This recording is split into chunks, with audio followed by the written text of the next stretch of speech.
Assalamualaikum warahmatullahi wabarakatuh. Salam sejahtera buat kita semua. Perkenalkan, nama saya Warisman Sihotang SH. Saat ini saya bekerja di Rumah Tahanan Negara Kelas 2B Dumai, menjabat sebagai Kepala Kesatuan Pengamanan Rutan. Saya merupakan peserta pelatihan kepemimpinan pengawas Angkatan 22 tahun 2025. Pada kesempatan ini, saya ingin membagikan pengalaman saya tentang bagaimana mendiagnosa organisasi dan membangun tim yang kreatif pada Rutan Kelas 2B Dumai. Rutan adalah rumah tahanan negara, di mana rutan merupakan tempat singgah sementara bagi para narapidana. Dalam menjalani proses hukum, rutan juga merupakan tempat di mana banyaknya permasalahan yang terjadi.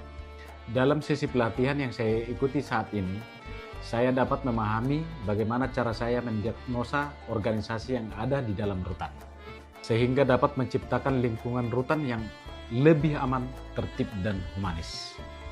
Dalam mendiagnosa organisasi terkait hal pengamanan di rutan, ada dua aspek utama yang harus saya ketahui, yaitu aspek fisik dan aspek non-fisik. Aspek fisik mencakup penjagaan secara langsung dalam bentuk patroli rutin dan memastikan semua sarana dan prasarana berfungsi dengan baik. Sementara aspek non-fisik jauh lebih kompleks. Ini adalah tentang membangun hubungan yang baik dengan warga binaan, komunikasi yang efektif, dan deteksi dini terhadap potensi masalah. Saya menyadari bahwa pendekatan humanis dan pemahaman psikologis terhadap warga binaan sangat penting untuk mencegah kerusuhan ataupun masalah lain. Oleh sebab itu, mendiagnosa organisasi pada Rutan Dumai adalah proses vital untuk memastikan semuanya bisa berjalan aman dan lancar. Sama halnya seperti dokter yang memeriksa pasien, kita juga harus memeriksa kesehatan organisasi kita. Dalam pembelajaran ini perlu saya terapkan bagaimana saya mendiagnosa organisasi pada Rutan Kelas 2B Dumai. Adapun tujuan mendiagnosa antara lain, 1. Mengidentifikasi titik rawan dengan mencari tahu di mana saja celah keamanan atau potensi masalah yang bisa muncul, baik itu dari sisi sarana dan prasarana yang rusak atau prosedur yang tidak dijalankan dengan benar. 2. Menganalisis kinerja petugas dengan mengevaluasi efektivitas dan kedisiplinan petugas dalam menjalankan tugas setiap harinya. Apakah ada kendala yang mereka hadapi? Apakah mereka sudah mendapatkan pelatihan yang memadai? 3.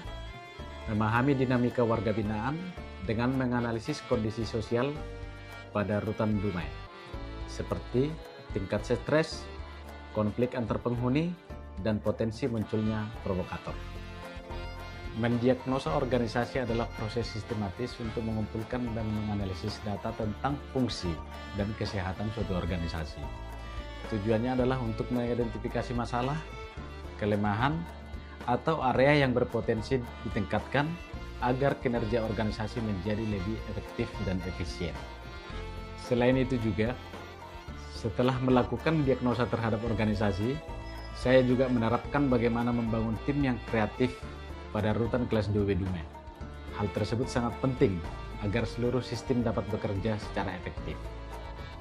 Tim yang kreatif tidak hanya pandai mencari ide, tetapi juga mampu beradaptasi dengan masalah yang tak terduga yang bisa muncul kapan saja.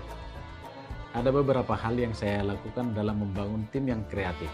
Di antaranya adalah 1.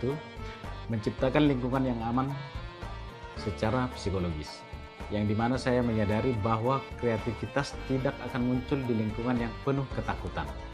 Untuk itu, saya harus fokus membangun komunikasi terbuka dan kepercayaan di antara tim.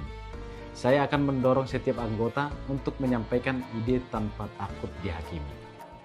2. Memberikan ruang untuk berinovasi, yang dimana saya akan memfasilitasi sesi brainstorming secara rutin, di mana kami akan bersama-sama mendiskusikan masalah dan mencari solusi yang tidak konvensional.